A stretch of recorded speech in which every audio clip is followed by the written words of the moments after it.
Mga kapuso, naglandfall na ang bagyong Egay kanina. Dahil dyan, humingi tayo ng update tungkol mula kay Ana Cloren Horda na weather specialist mula sa Pag-asa. Good morning po, Miss Ana. Magandang umaga din po, Sir Anjo. Gandi po sa ating mga taga-subaybay dito sa unang hirit. Humina po ba ang bagyo matapos itong maglandfall sa Fuga Island sa Apari, Cagayan? Sir Anjo, kagabi pa po, mga alas 8 ay humihina or patuloy na po humihina itong bagyong si Egay. Ito ay dahil nga doon sa interaction niya sa mga kabundukan sa Cordillera Administrative Region. So bago man po siya maglandfall kanina madaling araw dito sa bahagi ng Fuga Island, ay humina na po ito. So naging typhoon category na nga po siya. Miss Ana, inaasahan ba natin na magla-landfall ulit ang bagyong Egay? Sa ating Luzon landmass, hindi na po natin ito nakikita na posible pa maglandfall. Pero yung sa ating track nga, posible dyan sa may Taiwan or sa may China area, dun po siya posibleng susunod na maglandfall. Ano po ang mga posibleng susunod na galaw ng bagyong Egay? Patuloy po itong, sa ngayon, nakikita natin, Sir Anjo, no, na halos magwo-wobble po ito dito sa may extreme northern Luzon area or sa may mga isla po ng Babuyan Islands. And then after po nun, kikilos po ito pa northwestward. So kaya medyo po siya magbo-wobble or medyo mabagal po yung kanyang pagkilos ay dahil nga po magbabago siya ng direksyon. So in the next 12 hours, posible po pa northwestward na po yung takbo nito, palayo na po na ating Luzon landmass. Miss Ana, bago pa man naglandfall ng bagyo ay bagyahan itong humina mula super typhoon ay typhoon na lang ngayon. Ano-ano po ang dahilan ng paghina nito? Tsaka magtutuloy-tuloy na ba ang paghina ng bagyo habang dumadaan ito malapit sa Northern Luzon?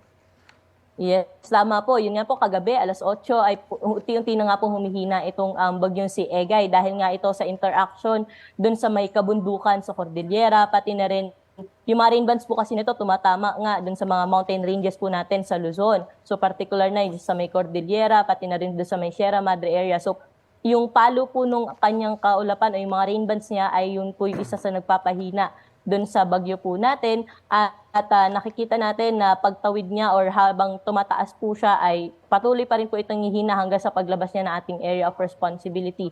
Pero relatively dahil nga nasa typhoon category ay malakas na bagyo pa rin po ito. Follow-up question, Miss Ana, posible rin bang maging super typhoon ito ulit? Sa ating pagtaya, hindi na po natin naasahan na ito ay babalik pa into a super typhoon category. Nahahatak pa rin ng bagyo ang habagat. Miss Ana, hanggang kailan tayo makakaranas ng monsoon rains? Tsaka ano-ano pong lugar ang apektado nito? Kasama po ba dyan ang Metro Manila?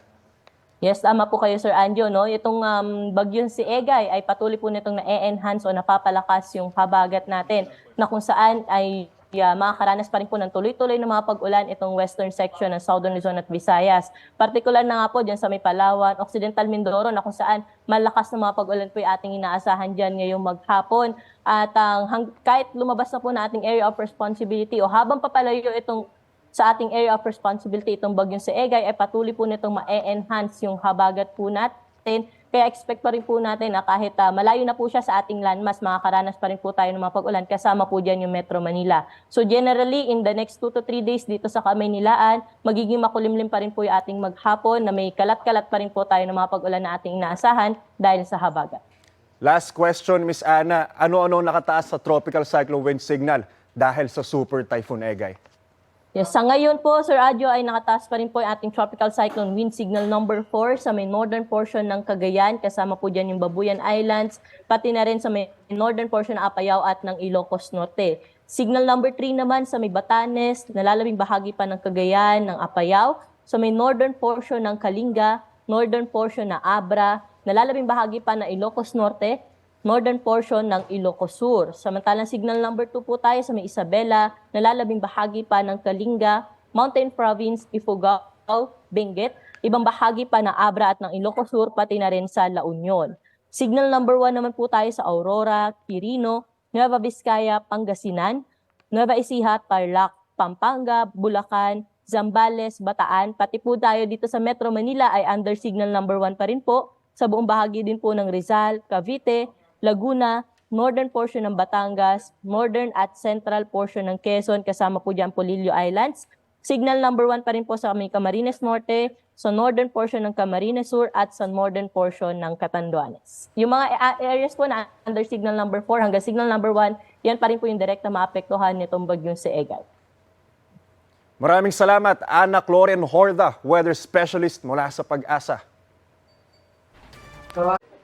Kapuso, mauna ka sa mga balita. Panoorin ang unang balita sa unang hirit at iba pang award-winning newscast sa youtube.com/GMA News. I-click lang ang subscribe button. Sa mga kapuso naman abroad, maaari kami masubaybayan sa GMA Pinoy TV at www.gmanews.tv.